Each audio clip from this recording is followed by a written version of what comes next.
Hello, ladies and gentlemen. It's Modern Investing on Pod TV, and my name is Sasha Star, and our guest today is Jim Eat from Eat Foundation. Welcome to the show, Jim. Thank you so much for having me, Sasha. It's great to be here and Yeah, great to be watching the stock market with you. yeah. And also, we are watching the World Soccer Yeah, Championship, it's true too. World Cup. It's a final week. There are only three matches left. One today is England, Argentina, and then Saturday will be match for a third place.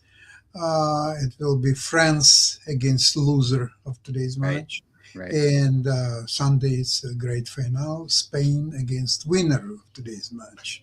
right. So, so there is a spectacular end of this World Championship. Now, how is the market today, Jim, according to what you see? Well, I think it's up generally. The chips are having the chip makers are having a little bit of a struggle. So my portfolio isn't as good as the market overall would suggest. But I have, as I've told you before, made a transition away from AI specific stocks to those companies that support the AI industry and the data centers that are exploding across, because the data centers are necessary to support the AI. And some of the companies that I've invested in are like the ticker is APH. And what they do is they connect these data centers, they connect what AI needs. They provide the fiber or the copper, depending on what people want. And they can supply both. And so this company, I think, has got a good upside. And so I've moved a little bit away from the semiconductor, which I've been talking about for a long time. Companies such as Taiwan Semiconductor Manufacturing, Marvell, and of course we both invested in NVIDIA. So my attention is moving a little bit away. So I'm very focused on a specific sector of the market. So my experience can be very good when the market's down and very not so good when it's up. So it depends on the sector in my portfolio anyway. Today was a release of ASML earnings, Yes. and their earnings are very good and everything, but their stock didn't react to it a certain way. It went actually down. Another very interesting story about IBM earnings, and it plunged 25%, saying that the AI sector actually suggests that there could be a little bit too much accent on that, and they're guarding their outlook. And but still, okay, so they would have earnings 5% down from what's expected, but the stock plunged 25%. Wow. So maybe it would be a time to pick up some IBM shares, not today, but maybe next few Right. days. Now I'm got gravitated to stocks that it's extremely risky. At the same time, it's moving quite a bit in either direction. It's a strategy stock, Hmm. MSTR. It used to be MicroStrategy. Now they call it strategy. Okay, and it's up today a little bit. And if you can imagine a scenario where Bitcoin will move up, not even substantially, but just a little bit, and anywhere from 64, 65,000 to say 72, 74 is quite likely, then strategy can make quite a big move. It's trading now under $100, 97 something, and it will move to probably 120, 125, if not higher, because it used to be like 200 plus stock for quite a while, and so there is a potential of that. Right. Still, I'm very careful with this. I've sold covered calls. For example, stock is now actually almost 99, 98, 94. And I sold I actually I did several times. I was selling covered calls, and the stock would go down. I would buy them back, generating some profits here and there. Yeah, it looks And interesting. yeah, and then I have now my latest position on calls, on covered calls. This 102 expiring by July 24. So there's still a little bit more than a week left. 102 is doable. I think it could be Sure. in the time 102, maybe even more.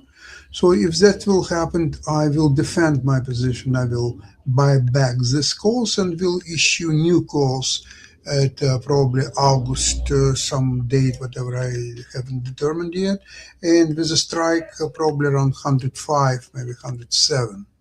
So I will try to defend this position, believing that the stock would move higher. Now the question is then why to sell covered calls at all? Just hold on to a stock.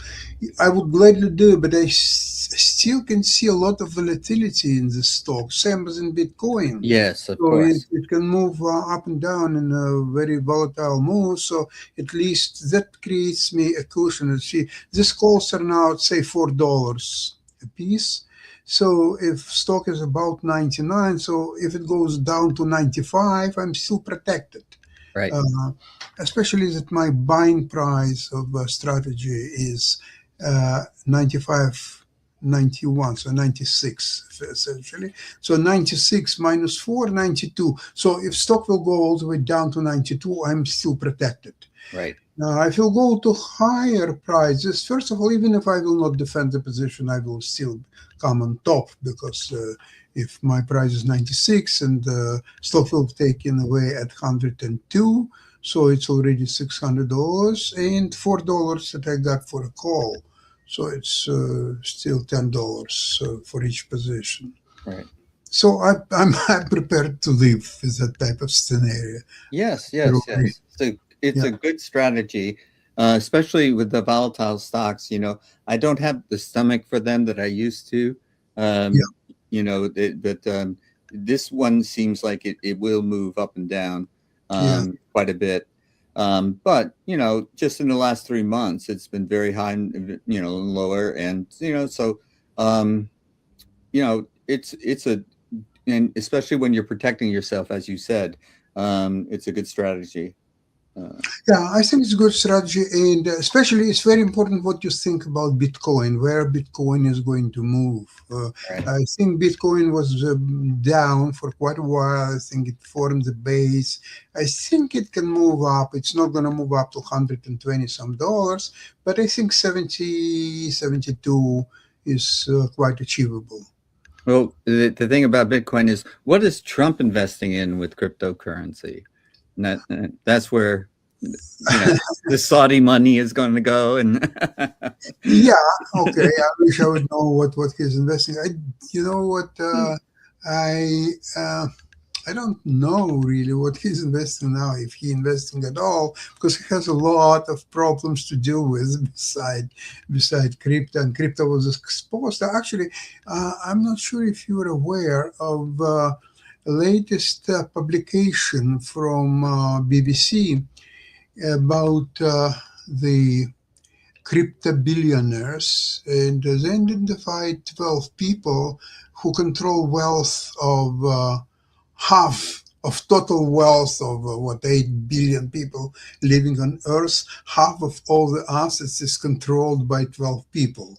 So when they compare it, okay, let's see, if you take 12 biggest governments, maybe they control that much together, but they have obligations. They have to provide health care, they have to provide the infrastructure, they have to provide so many things from their profits, if they are many. I don't think that US is in that league because they have a $40 trillion debt to deal with.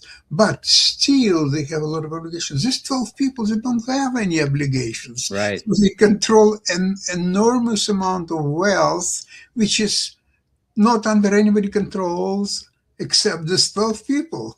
Right. Because this is creates an unbearable situation. So essentially what these people, how they reshuffle their investments. They can take out money of infrastructure build up and direct it to somewhere else. I'm trying actually to predict where the next money will flow as investments are concerned.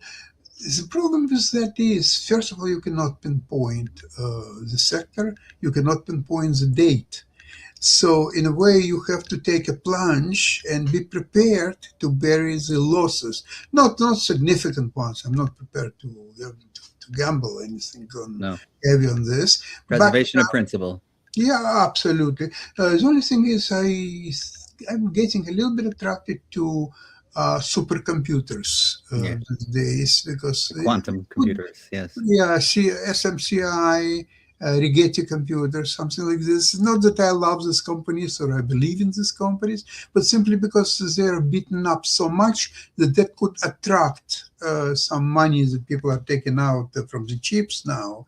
Maybe some of this money will go into this, and they're not big companies, so even a small fraction of this money from the chip makers could actually help them to get their price higher, maybe even significantly higher. Depends on how much money you're talking about. It's from my analysis, that is where the next big move will be in terms of the transfer of wealth from one sector to another. Yeah, it will be in that direction. There has been more science around the quantum computers, which will make them perform even faster. And so this capability, although it is here, it is not yet exploited in the way that will result in revenue streams, which is really what attracts investors. But the whole AI industry now, one of the things, the outcomes of it, which was pretty predictable, but it's coming true, is like companies like Goldman Sachs, for example, is saying that AI now can give you advice for their clients. So they're using, instead of their agents doing their own research and advising their clients, they're using AI.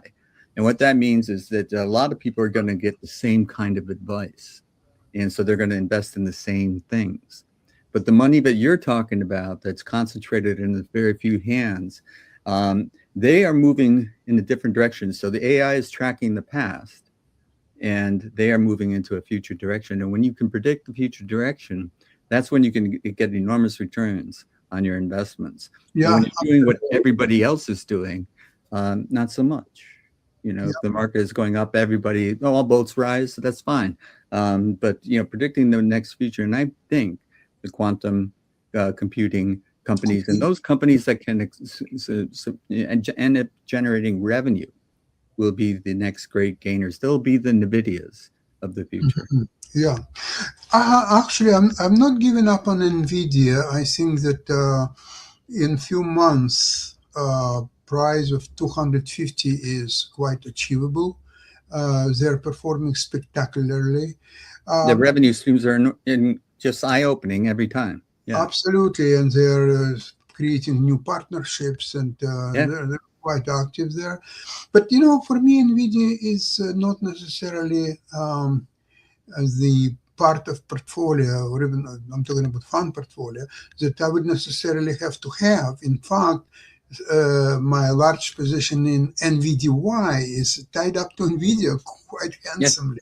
Because once NVIDIA moves up, NVDY immediately falls and rises just as well. So from whatever moves of NVIDIA hopefully will happen, I will benefit through ownership of NVDY. Plus, it's still paying the dividends. Yeah, so the dividends is the main thing, the main attraction of the NVDY, because they pay them weekly, and it goes up and down with how NVIDIA is doing, but the dividends come regularly. So you talked me into investing in that as well. I still own NVIDIA, though. I still have that. Yeah.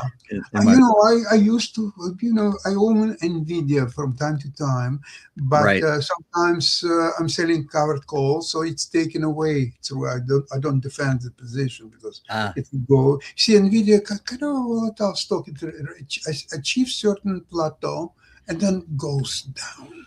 It just, we remember it was 236. Yeah, It yeah. didn't stay there even for one day. It immediately went down, down, down, down, down. Okay, now it went up to 210, I think, the day Yeah, let me before check yesterday. that. And it couldn't stay there. It's moving down right away.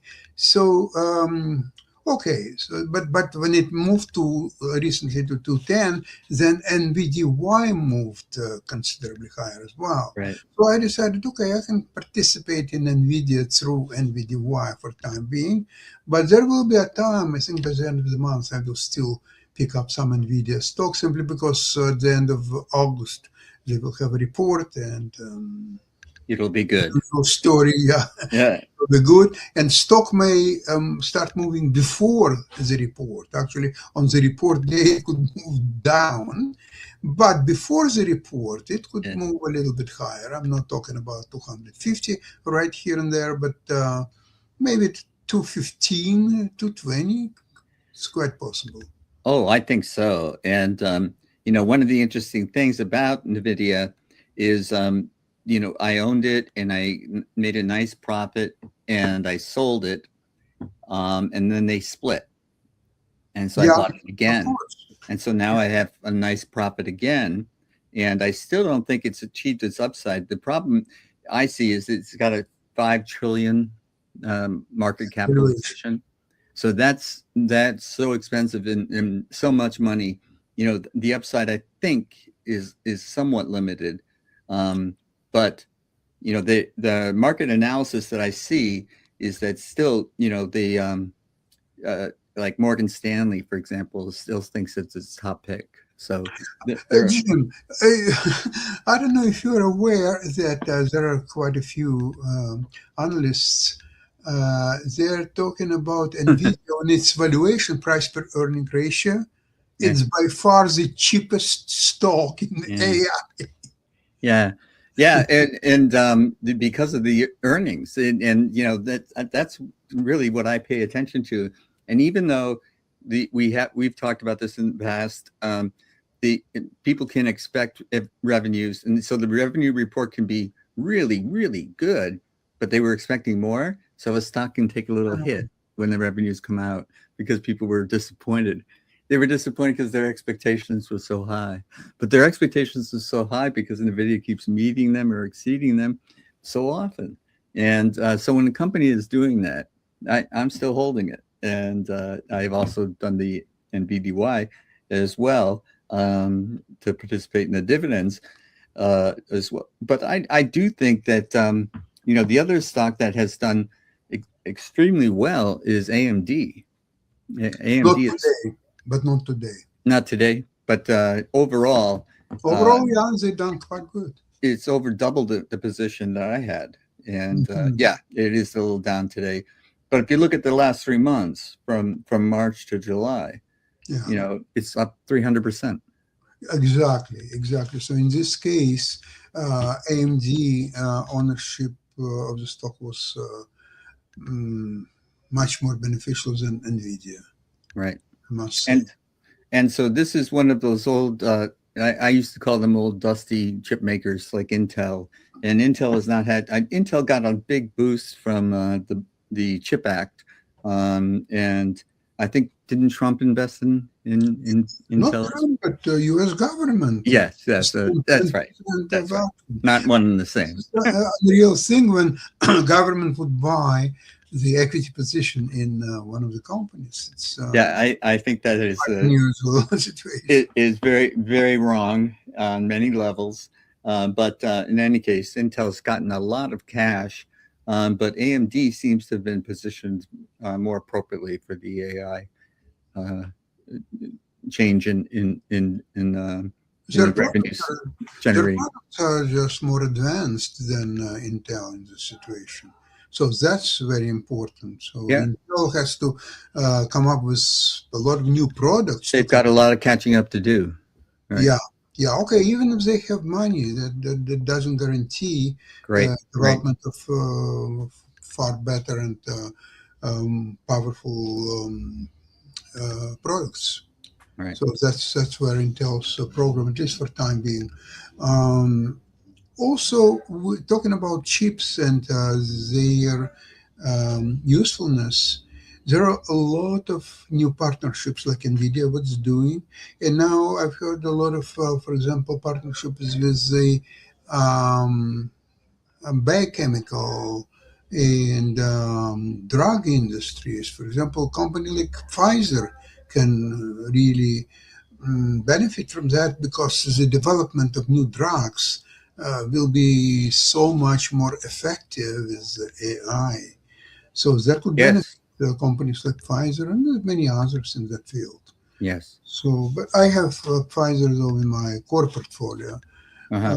because of dividends. They're paying 7% or so dividends. Right. So that's why it's not doing anything spectacular.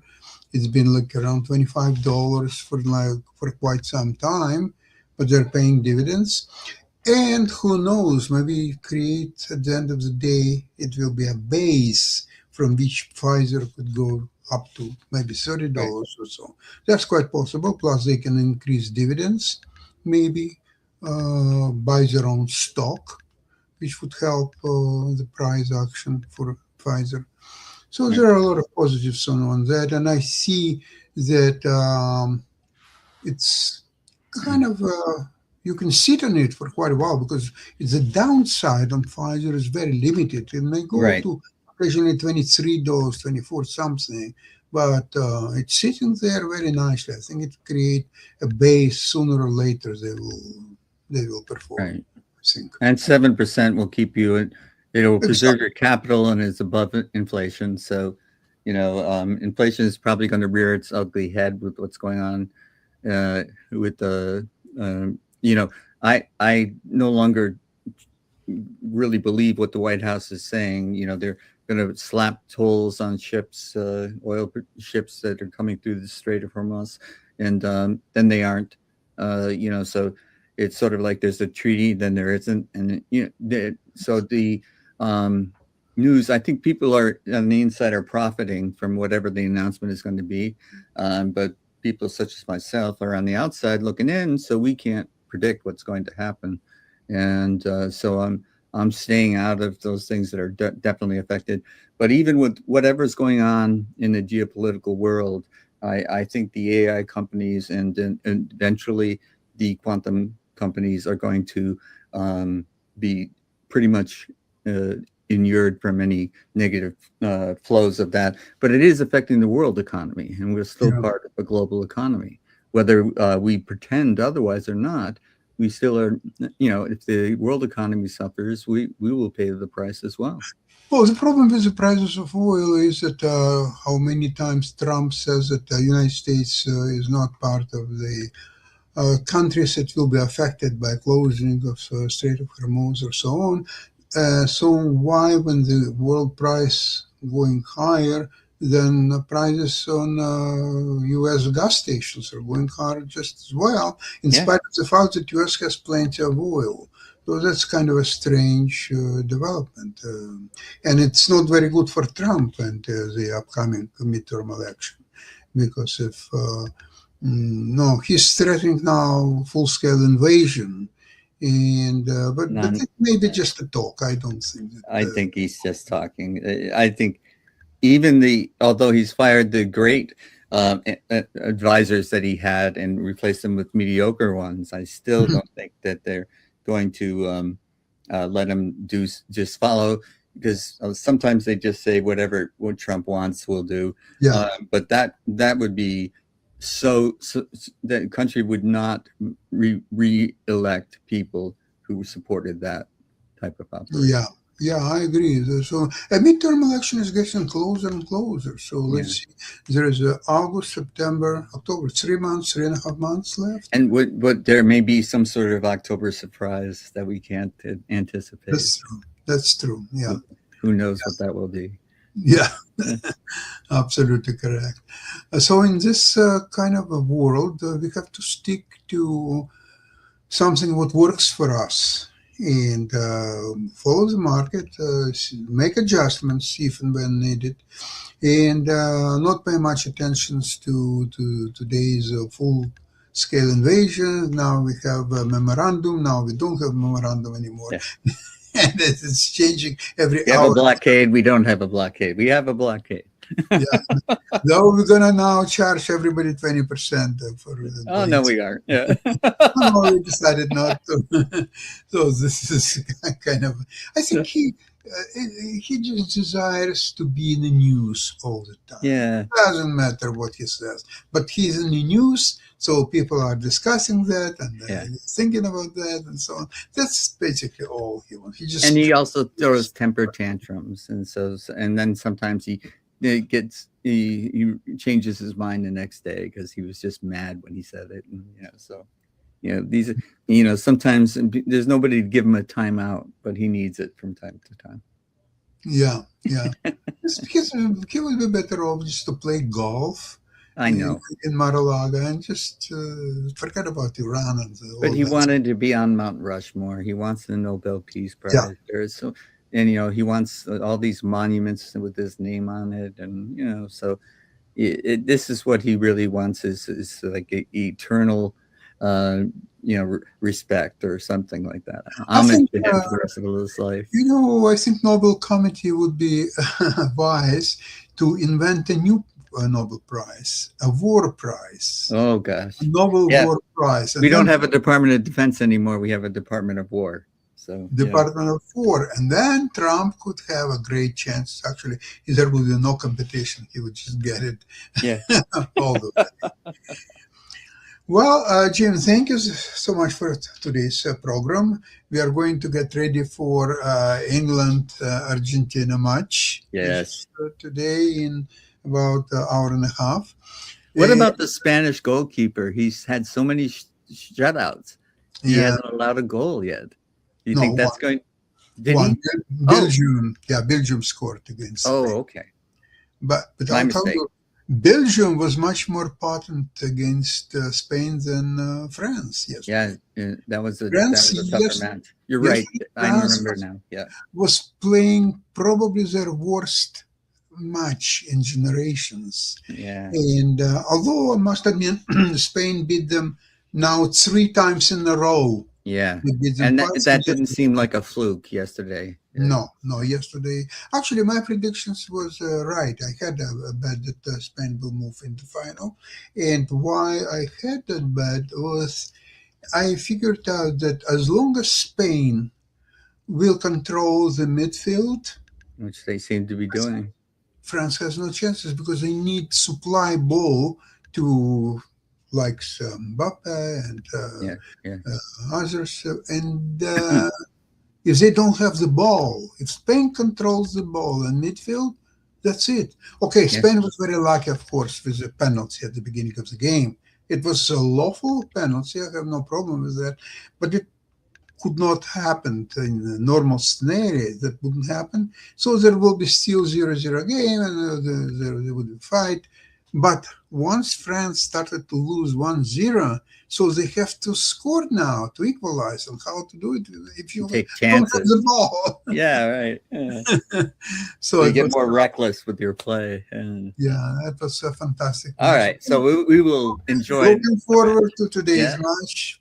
Jim, thank you again. My pleasure. And thank you for having me. All right, bye-bye. Bye-bye, everybody.